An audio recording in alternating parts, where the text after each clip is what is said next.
Hello മക്കൾസ്, welcome to Edupod. ഞാനൊരു ചെറിയൊരു കാര്യം പറയാൻ വേണ്ടിയിട്ടാണ് വന്നിട്ടോ. സിമ്പിളാണ്. അതായത് നമ്മൾ 6th ചാപ്റ്ററിലാണ് തോന്നുന്നു, 6th അല്ലേ? ഫിഫ്ത്ത് ചാപ്റ്ററിൽ നമ്മൾ ബയോളജിയിലെ 5th ചാപ്റ്ററിൽ നമ്മളൊരു കാര്യം പഠിക്കുന്നുണ്ട്. അതായത് ഇൻസിറ്റു കൺസർവേഷൻ, എക്സിറ്റു കൺസർവേഷൻ ഒക്കെ പഠിക്കുന്നുണ്ട്. അതായത് എന്താണ്, ചില ജീവികളെ അവയുടെ ആവാസ വ്യവസ്ഥക്കുള്ളിൽ, അതായത് അവരുടെ എക്കോസിസ്റ്റത്തിന്, അവരുടെ ഹാബിറ്റാറ്റിന്റെ ഉള്ളിൽ എന്താണ് സംരക്ഷിക്കുന്നതിനെ പറയുന്ന പേരാണ് ഇൻസിറ്റു കൺസർവേഷൻ. അതിന് പുറത്ത് സംരക്ഷിക്കുന്നതിനെ പറയുന്ന പേരാണ് എക്സിറ്റു കൺസർവേഷൻ. ഒരു എക്സാമ്പിൾ പറയുമ്പോൾ നിങ്ങൾക്ക് കറക്റ്റ് മനസ്സിലാവും. അതായത് ഇപ്പോൾ ഫോർ എക്സാമ്പിൾ സൂ ഒക്കെ എന്താണ്, സൂ എന്ന് വെച്ചാൽ സൂവിൽ നമ്മൾ ഒരുപാട് മൃഗങ്ങൾ എന്ത് ചെയ്യും, കൊണ്ടുപോയിടും. അപ്പോൾ ശരിക്കും അത് അവരുടെ ആവാസ വ്യവസ്ഥയാണോ? അല്ല. ഇപ്പോൾ ഒരു പുലിനെ സൂവിൽ കൊണ്ടിട്ട് കഴിഞ്ഞാൽ ആ പുലിന്റെ ആവാസ വ്യവസ്ഥ പറഞ്ഞാൽ കാടാണ്, ഫോറസ്റ്റ് ആണ്. പക്ഷെ എന്താണ്, നമ്മൾ എന്ത് ചെയ്യാണ്, ആ ആവാസ വ്യവസ്ഥക്ക് പുറത്ത് അതിനെന്ത് ചെയ്യാണ്, സംരക്ഷിക്കുകയാണ്. അതാണ് എക്സിറ്റു കൺസർവേഷൻ. നേരെ മറിച്ച് ആ ഒരു പുലിയെ അതിന്റെ കാട്ടിൽ തന്നെ സംരക്ഷിക്കുകയാണെങ്കിൽ അപ്പോൾ അതിനെ വിളിക്കുന്ന പേരാണ് ഇൻസിറ്റു കൺസർവേഷൻ. എന്ന് പറയുമ്പോൾ അതിന്റെ ഉള്ളിൽ, എക്സിറ്റു എന്ന് പറയുമ്പോൾ അതിന്റെ പുറത്ത്. സിമ്പിൾ ലോജിക്കാണ്, വലിയ കാര്യമൊന്നുമില്ല, ഞാൻ വെറുതെ പറഞ്ഞെന്നുള്ളൂ. ഓക്കെ. അപ്പോൾ ഞാൻ പറഞ്ഞു വരുന്നത് എന്താണെന്ന് ചോദിച്ചാൽ, ഇത്തരത്തിൽ ഒരുപാട് ഇൻസിറ്റു കൺസർവേഷൻ ഉണ്ട്, ഒരുപാട് എക്സിറ്റു കൺസർവേഷൻ ഉണ്ട്. ആ ഇൻസിറ്റു കൺസർവേഷനിൽ നമ്മൾ ആദ്യം പഠിക്കുന്ന ഒരു സാധനമാണ് എന്ത്, വന്യജീവി സങ്കേതം. ഓക്കെ, വന്യജീവി സങ്കേതം ഒന്നുമില്ല, അതാണ് ആവാസ വ്യവസ്ഥകളെ പരിരക്ഷിച്ചുകൊണ്ട് വന്യജീവികളുടെ നാശം തടയാനായിട്ട് എന്താണ് പ്രഖ്യാപിക്കപ്പെട്ട വനമേഖലകളാണിത് എന്നൊക്കെ പറഞ്ഞ് ഓവറാക്കേണ്ട ആവശ്യമൊന്നുമില്ല. സിമ്പിളായിട്ട് പറയുകയാണെങ്കിൽ എന്താണ്, അതായത് മറ്റേ വന്യജീവികളില്ലേ, വൈൽഡ് ലൈഫ് അനിമൽസ്, ഇപ്പൊ ആന, കടുവ, പോത്ത് ഒക്കെ, പോത്ത് മീൻസ് കാട്ടുപോത്ത് കേട്ടോ. ഓക്കെ, കാട്ടുപോത്ത്, പുലി, സിംഹം, അത്തരത്തിലുള്ള ഒരുപാട് ജീവികളുണ്ട്. അവരുടെ സംരക്ഷണത്തിന് വേണ്ടിയിട്ട് അവരുടെ ആവാസ വ്യവസ്ഥയെ എന്ത് ചെയ്തിട്ട് ഒരു വന്യജീവി സംരക്ഷണ പ്രദേശമായിട്ട് പ്രഖ്യാപിച്ചിട്ട് എന്ത് ചെയ്യുക, ആ ഒരു ഭാഗത്ത് എന്ത് ചെയ്യുക, എല്ലാവിധ സംരക്ഷണവും കാര്യങ്ങളൊക്കെ കൊടുക്കുക. ഓക്കെ, സംഭവം സിമ്പിളാണ്, ലോജിക്ക് സിമ്പിൾ, ഇത്രേ ഉള്ളൂ. ഇപ്പോൾ ഫോർ എക്സാമ്പിൾ വയനാട്, നമ്മൾ വയനാടിനെ കുറിച്ച് ഡീറ്റെയിൽ ആയിട്ടൊരു വീഡിയോ ചെയ്യാൻ വേണ്ടിയിട്ടാണ് ഇപ്പം നമ്മൾ വന്നത്. ഓക്കെ, അപ്പോൾ വയനാട് വന്യജീവി സങ്കേതം എക്സാമ്പിൾ എടുക്കുകയാണെങ്കിൽ അവിടെ കുറേ പുലിയുണ്ട്, മാനുണ്ട്, കടുവയുണ്ട്, പിന്നെ ആനകളുണ്ട്. അപ്പോൾ അവയൊക്കെ സംരക്ഷിക്കാൻ വേണ്ടിയിട്ട് എന്ത് ചെയ്തു, ആ ഒരു വയനാട് വന്യജീവി സങ്കേതത്തെ, ആ ഒരു ഏരിയനെ നമ്മളൊരു സംരക്ഷിത പ്രദേശമായിട്ട് പ്രഖ്യാപിക്കുകയാണ്. എന്നിട്ട് എന്ത് ചെയ്യാണ്, അവരുടെ ആവാസ വ്യവസ്ഥയിൽ എന്ത് ചെയ്യാണ്, സംരക്ഷിക്കുകയാണ്. അല്ലാതെ അവിടെയുള്ള മൃഗങ്ങളൊന്നും ഏതെങ്കിലും മൃഗശാലയിൽ കൊടുത്തിട്ട് അവിടെ സംരക്ഷിക്കില്ല. അവരുടെ ആവാസ വ്യവസ്ഥയിൽ തന്നെ എന്ത് ചെയ്യാണ്, സംരക്ഷിക്കുകയാണ്. അതിന് ഏറ്റവും വലിയൊരു ഉദാഹരണമാണ് വയനാട് വന്യജീവി സങ്കേതം, പേപ്പാറ വന്യജീവി സങ്കേതം, അല്ലെങ്കിൽ പെരിയാർ വന്യജീവി സങ്കേതം, പിന്നെ കരിമ്പുഴ വന്യജീവി സങ്കേതം. അങ്ങനെ ഒരുപാട് വന്യജീവി സങ്കേതങ്ങൾ കേരളത്തിൽ ഏകദേശം 18ഓളം ആണ്, ഐ തിങ്ക് സോ 18ഓളം വന്യജീവി സങ്കേതങ്ങളുണ്ട്. അതിൽ നല്ല അടിപൊളിയായിട്ടുള്ള ഒരു വന്യജീവി സങ്കേതമാണ് എന്ത്, വയനാട് വന്യജീവി സങ്കേതം. Okay, Wayanad wild life sanctuary. ആരെങ്കിലും പോയിട്ടുണ്ടോ എന്ന് എനിക്കറിയില്ല.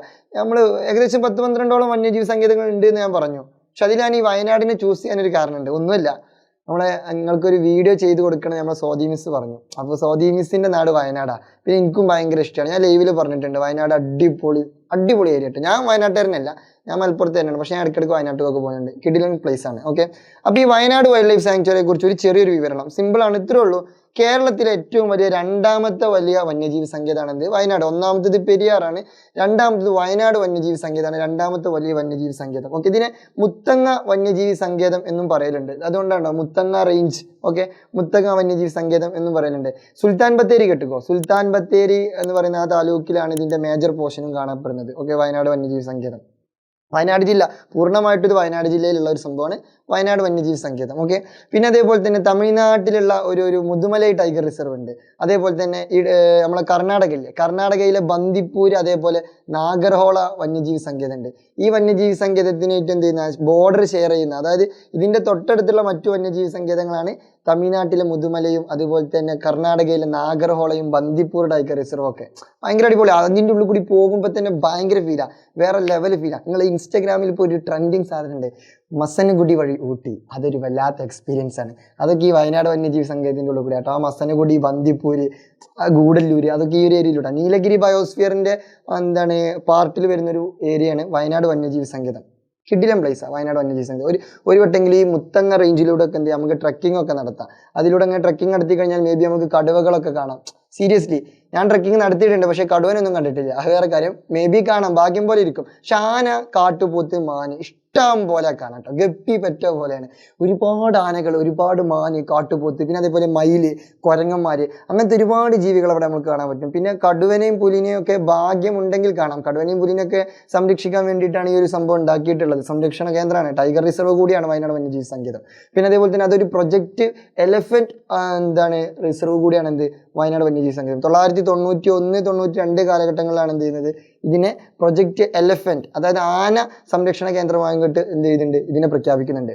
ഈ വയനാട് വന്യജീവി സങ്കേതം നിലവിൽ വന്നത് 1973 1973 വയനാട് വന്യജീവി സങ്കേതം നിലവിൽ വന്നത്. ഓക്കെ, നിങ്ങൾ ലൈഫിൽ ഒരിക്കൽ പോലും ഇത് ചെയ്യണം, ഇത് എക്സ്പീരിയൻസ് ചെയ്യണം. വയനാട്ടിൽ ആ മുത്തങ്ങ റേഞ്ചിൽ കൂടി എന്ത് ചെയ്യണം, നമ്മൾ ട്രക്കിംഗ് സഫാരി ഉണ്ട്.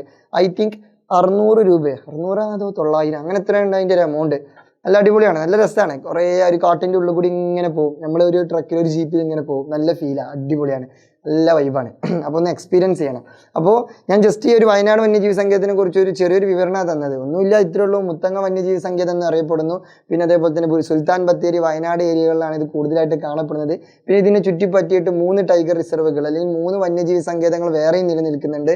അതിലൊന്നാണ് തമിഴ്നാട്ടിലെ മുതുമലൈ, പിന്നെ കർണാടകയിലെ ബന്ദിപ്പൂര്, കർണാടകയിലെ നാഗർഹോള. കേരളത്തിലെ 2ാമത്തെ വലിയ വന്യജീവി സങ്കേതമാണെന്ത് ഈ വയനാട് വന്യജീവി സങ്കേതം. പിന്നെ അതുപോലെ തന്നെ കടുവ, ആന, കാട്ടുപോത്ത്, മാന്, മയില്, കുരങ്ങൻ പോലത്തെ ഒരുപാട് ജീവികൾ അവിടെ ഉണ്ട്, വയനാട് വന്യജീവി സങ്കേതത്തിലുണ്ട്.